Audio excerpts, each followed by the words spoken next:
Hello and welcome back to Game Domain.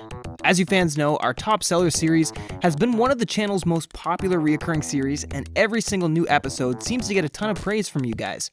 At this point, we have covered the majority of the major Nintendo consoles, and we still have some other gaming company consoles to take a look at next. This series is literally just the top 5 best-selling games on a specific console, so there's no real debate or opinion. But we, of course, have strong opinions on each of the games that get to call themselves top sellers.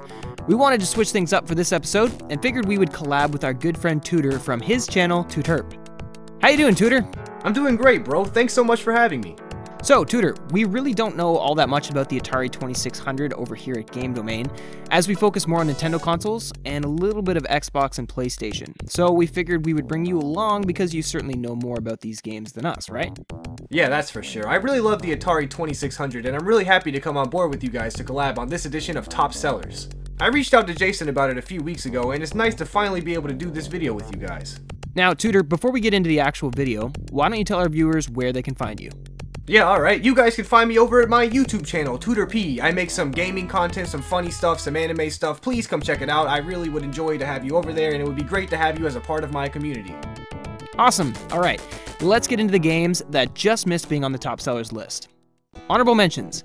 There are a few games that just missed out on being in the top 5 best-selling Atari 2600 games, so we're just going to shout them out, going from number 10 to number 6. Laser Blast Adventure, E.T. the Extraterrestrial, Demon Attack, and Frogger. All these games are fantastic titles, and just missed out on being on the top sellers list. Space Invaders. Coming in the number 5 slot is the legendary Space Invaders. Space Invaders is actually one of my all-time favorite games. There's something hypnotic about the way they constantly move an inch closer towards you. Obviously the arcade version is the best version due to it just having better hardware than anything else at the time, but that doesn't mean the Atari port is bad. The Atari port came out in 1980 and actually does a really good job of making a simple and just as playable Space Invaders game.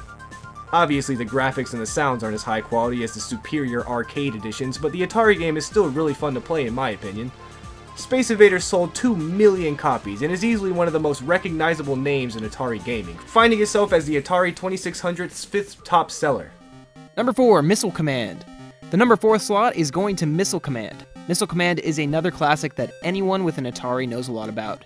This game can seem confusing nowadays, but you gotta remember this game came out March 8th of 1981, so you kinda had to take what you could get. The port was actually really well made for the Atari, with not a lot of differences from the arcade port. I really like how this game looks, and by the way, it's really fun to watch other people play this game just because of all the colorful things happening on screen. Missile Command sold 2.5 million copies, and is Atari 2600's 4th top seller. The number 3 spot is going to Asteroids, another simply named iconic Atari 2600 title. Asteroids is also one of my favorite games on the Atari and one of my go-to games to play personally when I do whip out the old Atari. In the arcade version of Asteroids, the screen is just black and white, but the lines are a lot smoother than they are in the Atari. The arcade version gives a more clean outer space aesthetic, but I kinda prefer the color in the Atari port to be honest. Obviously these 13 pixels meant to represent the spaceship look a little worse than the triangle in the arcade version, but I think I can live with that. Asteroids for the Atari came out in July of 1981, and people have been playing it ever since, as this is one of the most highly enjoyed Atari games. Asteroids sold 3.8 million copies, sitting in the number 3 spot on the Atari 2600's top sellers list. Number 2, Pitfall. Pitfall makes its runner-up spot on this top sellers list. Pitfall is one of the first platformer games ever, so of course people really enjoyed playing it. This is actually an original Atari game with no arcade port as far as I'm aware, other than Pitfall 2, and the graphics in this game are surprisingly good. Sure, to today's standards, this game looks a little bit like an 8-bit monster just barfed all over your screen, but back on 420 of 1982, this looked really good, and undeniably looks much more coherent than a lot of other Atari graphics. Personally, I do like Pitfall, but not as much as some other Atari games, but maybe that's just because Pitfallin' ain't for me. Pitfall sold 4 million copies, finding itself as the Atari 2600's 2nd top seller. Now, let's see what game is the cream of the crop. The number 1 best-selling game on the Atari 2600 shouldn't be a surprise, as it is easily one of the most popular games in the history of gaming. The legendary and iconic Pac-Man. So everyone's heard about Pac-Man, and if you haven't, you're a dirty liar. Pac-Man obviously was first an arcade machine that was a big success, so of course someone wanted to capitalize off this success with an Atari port of the game. The Atari port actually wasn't Namco, and I'm pretty sure this was a copyright infringement, but now at least you can play Pac-Man at home. Well, technically I guess. Pac-Man has an eye, among a few other differences.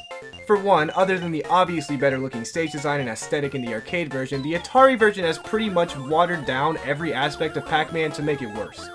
The core concept of being a little puck eating dots and running from ghosts is still there, but anyone who knows a thing or two about Pac-Man will tell you that this version is nowhere near as good as the original arcade version, or Championship DX edition, but that's a whole different story. Pac-Man sold its way to 7.7 million copies on the Atari 2600, cementing itself as one of the most iconic games of all time and the Atari 2600's top seller. So, Taylor, that was certainly a fun list, don't you think? Yeah, Tutor, of course. You've reached out wanting to do this with us for a while, and we're happy to finally get this done. Yeah, man, I can't wait to do some more collabs with you guys in the future, but before anybody clicks away, please check out my channel, TooterP, please go see over there, I'll see you guys over there.